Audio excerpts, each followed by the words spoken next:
Hello student, this is science chem. हम discuss कर रहे थे केमिकल रिएक्शंस। फर्स्ट दो टाइप हम डिस्कस कर चुके हैं। आज हम डिस्कस करेंगे टाइप नंबर 3 एंड 4, यानी कि हमारे पास सबसे पहले रहेगा displacement reaction. Third chemical reaction क्या होगा? Displacement reaction. चलिए ये हम डिस्कस करने वाले हैं।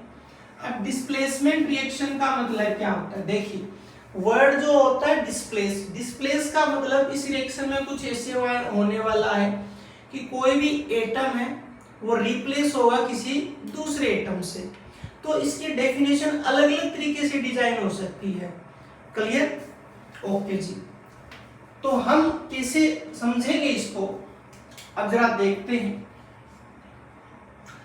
यानी कि the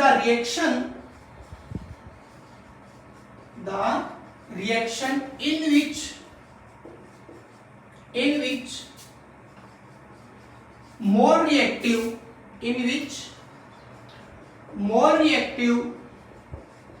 element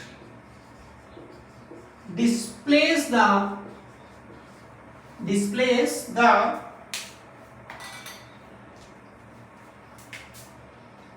less reactive element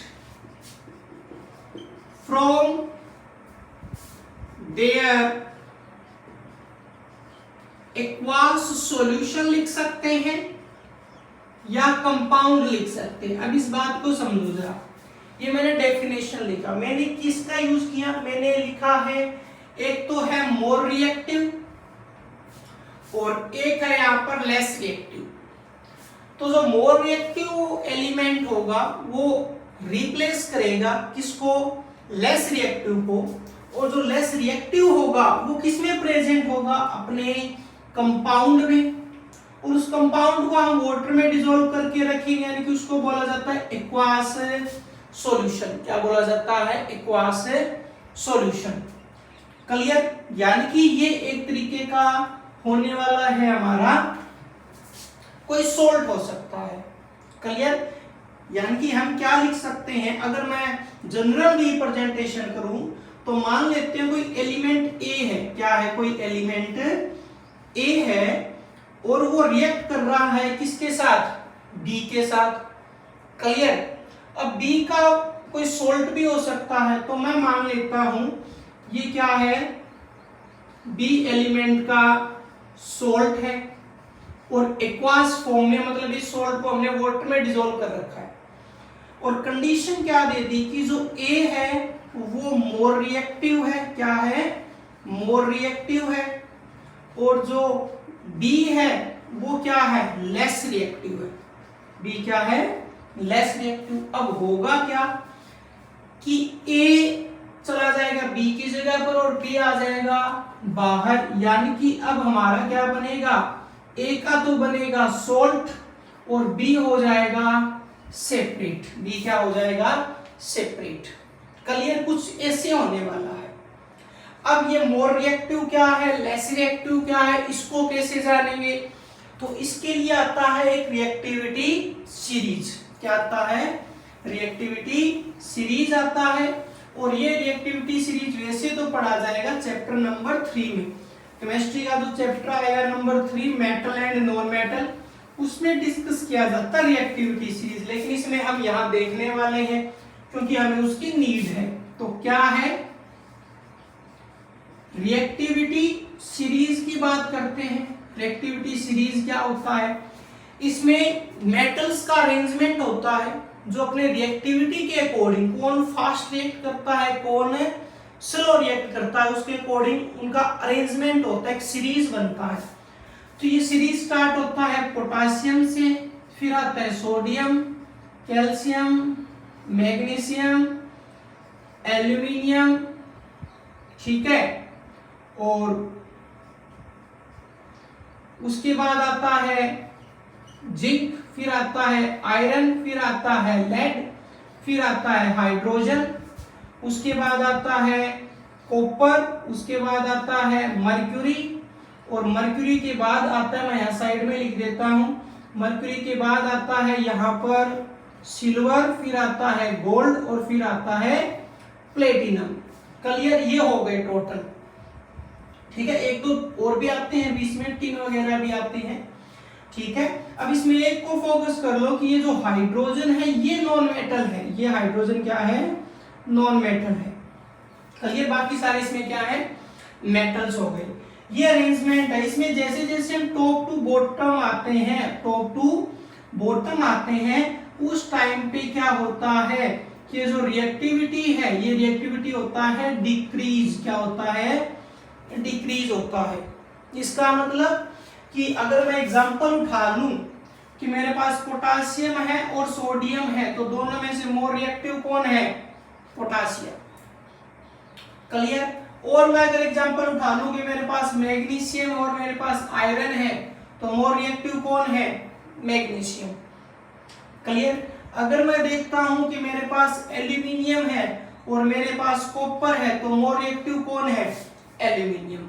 हमें पोजीशन देखनी है, जो ऊपर है वो मोर रिएक्टिव, जो नीचे है वो लेस रिएक्टिव, और इसी से हमारा रिएक्शन होगा, इसी से क्या होगा, हमारा रिएक्शन होगा।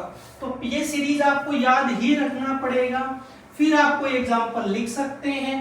क्लियर, तो टॉप टू बॉटम आते हैं तब रिएक्टिविटी डिक्रीज होता है, ध्यान रखना।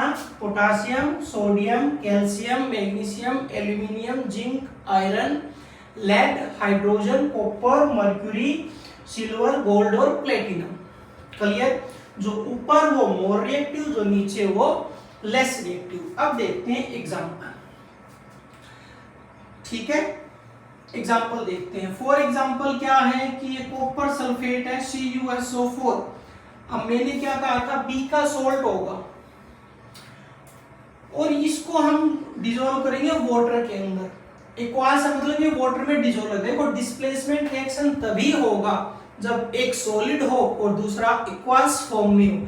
अगर दोनों सॉलिड हैं तो भी डिस्प्लेसमेंट रिएक्शन नहीं हो सकता। ठीक है, ओके। तो कॉपर सल्फेट और प्लस में जो हमें चाहिए, फॉर एग्जांपल हम रिएक्शन करवा रहे हैं आयरन के साथ। अब ये एक अच्छा एग्जांपल है। ये जो एग्जांपल है वो आपकी प्रैक्टिकल फाइल में एक एक्सपेरिमेंट के तौर पर भी होता है। किसमें होता है, एक एक्सपेरिमेंट भी होता है इसका, जो इसमें हम चेंजेस की बात करते हैं, कलर को लेकर डिस्कशन होता है। क्लियर, यानी कि ये जो कॉपर सल्फेट है ये ब्लू कलर का होता है। किस कलर का होता है, ब्लू कलर का होता है। क्लियर, ओके जी। अब कॉपर सल्फेट के सॉल्यूशन में आयरन सॉलिड फॉर्म में लोहा डालना है, चाहे किसी भी फॉर्म में, और एक्सपेरिमेंट में जो एग्जांपल लिया जाता है वो आयरन नेल का लिया जाता है, कील का लिया जाता है, लोहे का कील। समझ गए, फर्स्ट एक्सपेरिमेंट होता है प्रैक्टिकल फाइल के अंदर। अब ये जो रिएक्शन होगा इसमें देखो, अब हमें पता है कि आयरन तो ये रहा ऊपर है, ठीक है, और कॉपर कहाँ है, नीचे है। तो मोर रिएक्टिव कौन हुआ, आयरन। कॉपर क्या हुआ, लेस रिएक्टिव। यानी कि रिएक्टिविटी देखा जाए तो आयरन मोर रिएक्टिव है किससे, कॉपर से। इसका मतलब ये रिएक्शन होगा। ठीक है ना, देखो कई बार रिएक्शन दे दिया जाएगा लेकिन जरूरी नहीं है कि वो हो, हमें रिएक्टिविटी चेक करना पड़ेगा। तो इस केस में क्या बनेगा, ये तो बन जाएगा आयरन सल्फेट, ठीक है, और प्लस में कॉपर हो जाएगा अलग। मतलब क्या इस बात का मतलब ये है कि कॉपर सल्फेट जो ब्लू कलर का था, अब कॉपर सल्फेट का ब्लू कलर है वो किसकी वजह से होता है, कॉपर के आयन की वजह से होता है, कॉपर 2 पॉजिटिव की वजह से होता है वो ब्लू कलर। अब देखो आयरन आने लगा अंदर और कॉपर चला गया बाहर, तो कॉपर तो सॉलिड फॉर्म में बनने लगा, यानी कि आयन किस में कन्वर्ट हो गया, आयन कन्वर्ट हो गया एलिमेंट में, सॉलिड फॉर्म में। तो अब ये ब्लू कलर जैसे जैसे ये डिस्प्लेस होता जाएगा वैसे वैसे ब्लू कलर खत्म हो जाएगा, वो लास्ट में जो कलर बचेगा वो आयरन सल्फेट का लगभग रेड ब्राउन कलर बचेगा, और कॉपर है वो सॉलिड फॉर्म में, यानी कि जो हमने कील डाला था लोहे का, फॉर एग्जांपल ये हमने उस बीकर के अंदर कुछ ऐसा लोहे का एक कील डाला था, ठीक है, तो ये जो कॉपर है ये सारा का सारा इस कील के चारों तरफ चिपकने लगेगा, इस कील के चारों तरफ जमा हो जाएगा ये कॉपर, ठीक है। जब हम कील निकाल के देखेंगे तो ये सारा इसके चारों तरफ जमा मिलेगा, तो कॉपर बनता है सॉलिड, ठीक है, तो ये एग्जांपल ज्यादा डिस्कस किया जाता है जिसमें कलर चेंज होता है, यानी कि जैसे जैसे कलर चेंज होता जाएगा इसका मतलब वो डिस्प्लेसमेंट रिएक्शन है हो रहा है। ब्लू कलर धीमे धीमे रेड ब्राउन में आ रहा है, इसका मतलब कॉपर डिस्प्लेस हो रहा है आयरन से। अब इसका रीजन आप अगर हम लिखें तो इसका जो रीजन है वो यही मिलेगा कि iron is less reactive, sorry iron is more reactive than copper. तो आयरन ज्यादा रिएक्टिव है कॉपर से, इसलिए वो उसको डिस्प्लेस कर देता है। ठीक है, ये तो हो गया फर्स्ट एग्जांपल। ओके, अब कुछ और एग्जांपल भी देख लेते हैं। देखो कभी भी अपोजिट नहीं हो सकता। अपोजिट मतलब मैंने आपको ये लिख कर दे दिया कि ये है FeSO4 घुला हुआ है और प्लस में कॉपर है सॉलिड। अब बताओ क्या ये रिएक्शन होगा? तो यहां पर लगेगा जी क्रॉस, ये है नो रिएक्शन, यहां रिएक्शन हो ही नहीं सकता। क्यों नहीं हो सकता? क्योंकि जो अंदर है वो ऑलरेडी मोर रिएक्टिव है और जो बाहर है वो क्या है, लेस रिएक्टिव है, तो ये रिएक्शन पॉसिबल नहीं है। ऐड कर सकते हो, दोनों चीजों को मिला दोगे आपस में, लेकिन ये रिएक्शन हमारे पास कोई रिजल्ट नहीं आएगा। अब देख लेते हैं कोई और एग्जांपल, जैसे कि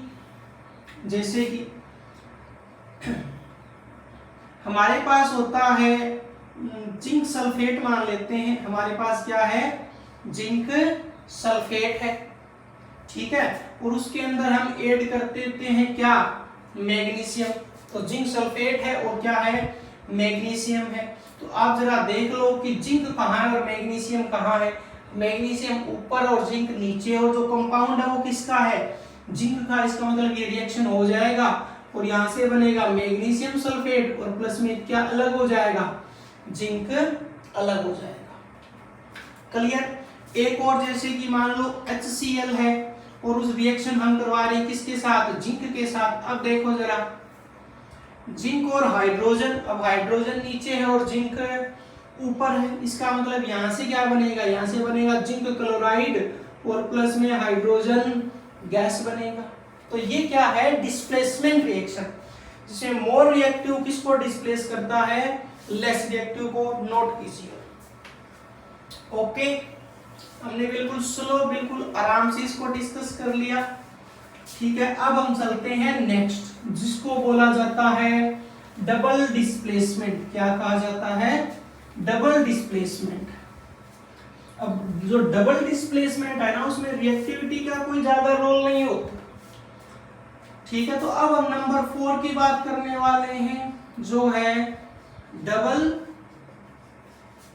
डिस्प्लेसमेंट। ओके, अब ये डबल डिस्प्लेसमेंट कैसे होगा, इसको देख लेते हैं जरा।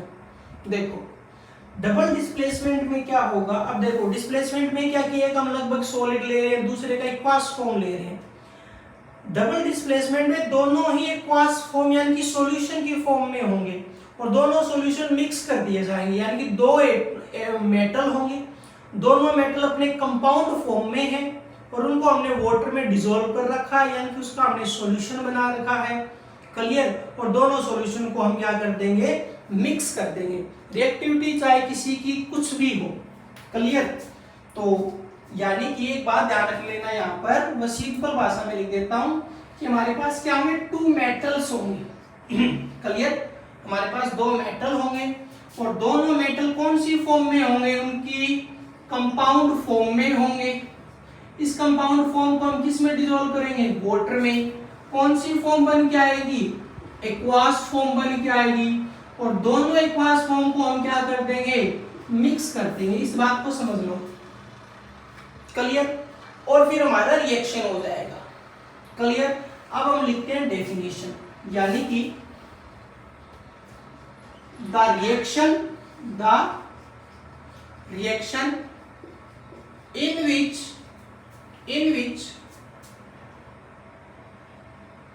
which two metals exchange their ions in aqueous form।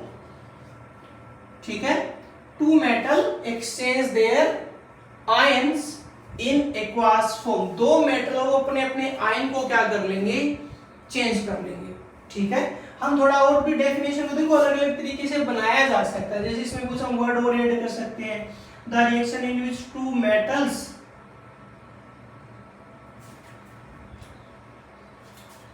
In compound form, किसमें होंगे वो, कंपाउंड फॉर्म में होंगे, और वो क्या करेंगे, exchange there ion in aqueous form.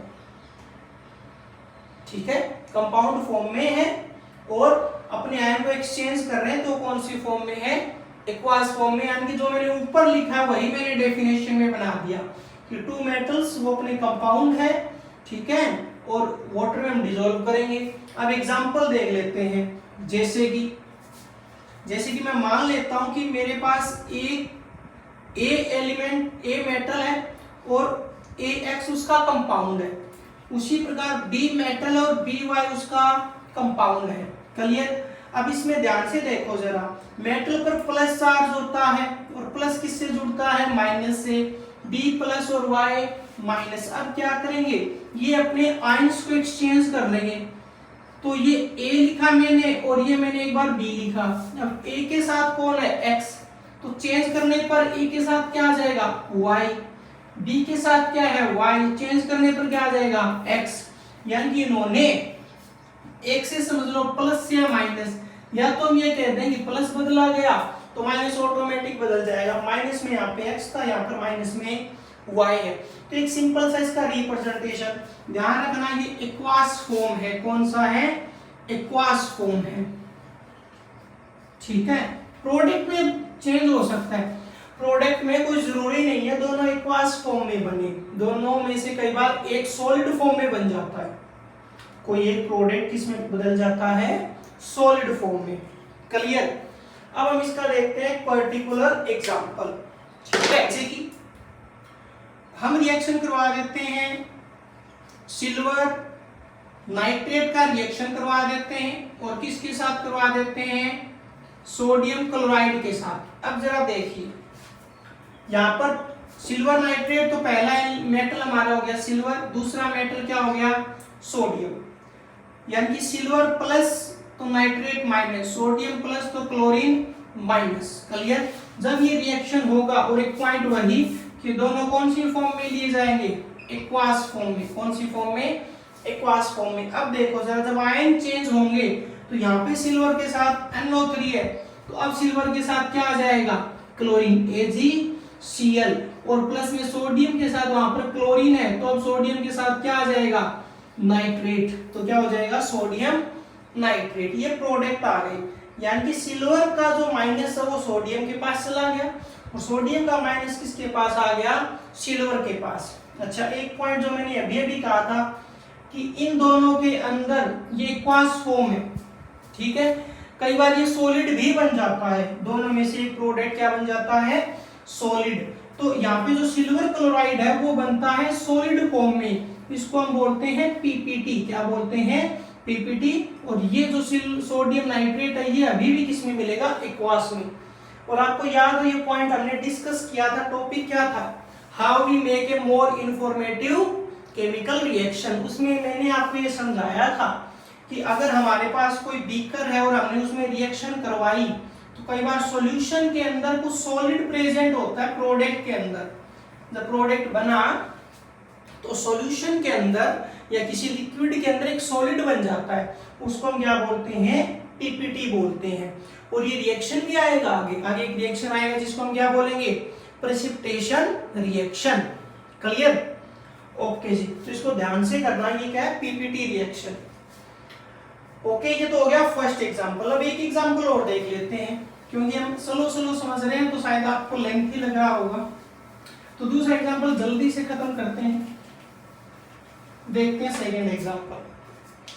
Second example के अंदर हम ले लेते हैं, जैसे कि मैंने ले लिया बेरियम क्लोराइड और रिएक्शन में करवा देता हूं सोडियम सल्फेट के साथ। किसके साथ है, सोडियम सल्फेट के साथ मैं रिएक्शन करवा देता हूं। अब बाकी फॉर्मेलिटीज आप कर लेना, क्वास वगैरह।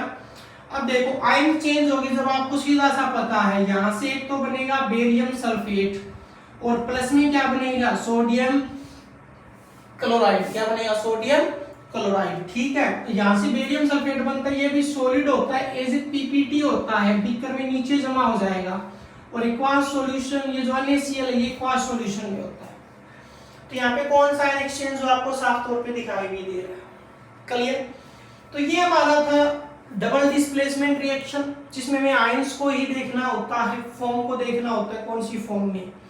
अब हम नेक्स्ट में पढ़ने वाले हैं हमारा ऑक्सीडेशन, यानी कि जिसमें रेडॉक्स रिएक्शन जिसमें ऑक्सीडेशन और रिडक्शन दो चीजें आएंगी। तो मिलते हैं नेक्स्ट लेक्चर में।